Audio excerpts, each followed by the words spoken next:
Eu sou Mário Persona e essas são as respostas que eu dei aos que me perguntaram sobre a Bíblia. Você escreveu perguntando o que significa a frase "a letra mata", que é uma frase tirada de uma passagem de 2 Coríntios 3, e que é muito usada por pessoas que argumentam que nós não devemos seguir o que está escrito na Bíblia. É só você apontar para uma pessoa assim um versículo com o qual ela não concorde, e ela logo vai rebater dizendo: não, mas a letra mata. Nós não podemos tomar a Bíblia literalmente, a letra mata.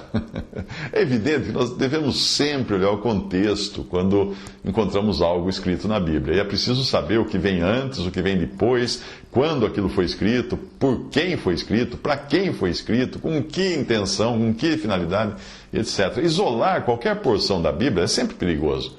Existe, por exemplo, o versículo que diz: não há Deus. Mas antes desse versículo diz assim: diz o ímpio no seu coração, não há Deus. Salmo 14:1. Se você falar, está na Bíblia que não há Deus, claro que está na Bíblia, mas o que vem antes, né? Quando utilizado isoladamente, a expressão "a letra mata" tem o mesmo efeito. E parece querer dizer que nós devemos fugir de uma interpretação literal da Bíblia. Mas o que diz antes e o que diz depois dessa frase? E é por Cristo que temos tal confiança em Deus, não que sejamos capazes por nós de pensar alguma coisa como de nós mesmos, mas a nossa capacidade vem de Deus, o qual também nos capacitou para sermos ministros de um novo pacto, não da letra, mas do Espírito, porque a letra mata, mas o Espírito vivifica. Ora, se o ministério da morte, gravado com letras em pedras, veio em glória, de maneira que os filhos de Israel não podiam fixar os olhos no rosto de Moisés, por causa da glória do seu rosto, a qual estava se desvanecendo, como não será de maior glória o ministério do Espírito? 2 Coríntios 3, de 6-8. É evidente que a letra a qual o apóstolo está se referindo são os 10 mandamentos, ou a lei como um todo, que foi dada a Israel com um propósito de provar o homem e revelar ser ele incapaz de seguir a lei. A lei, portanto, é o sinal de contramão, e nós somos aquele enorme caminhão entalado na rua estreita. Assim como faz o sinal de contramão, a lei nos mostra que nós estamos na contramão e que nada podemos fazer de nós mesmos para sair disso, a não ser por uma obra de Deus. É aí que entra a graça e é aí que entra Cristo, morrendo no lugar do pecador. Portanto, quando o apóstolo diz que a letra mata, ele está dizendo que a lei tem o papel de condenar apenas, não pode dar vida.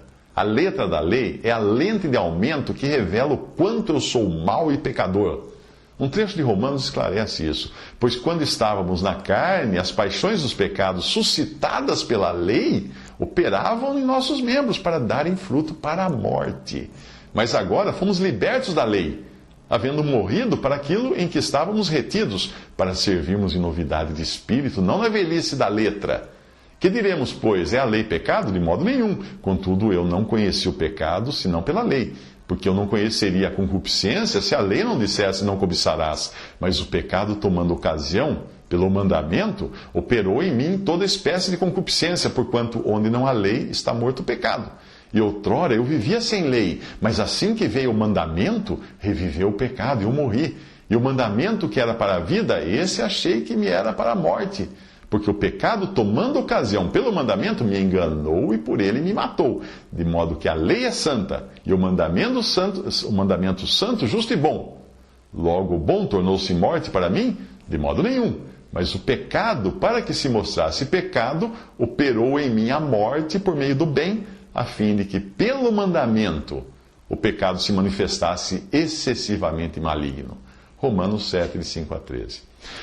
Portanto, da próxima vez que você mostrar um versículo para alguém e essa pessoa argumentar que nós não devemos seguir o que está escrito porque a letra mata, é bem provável que essa pessoa seja mais uma que gosta de selecionar da Bíblia apenas aquilo que lhe apraz e rejeitar tudo o que não lhe convém.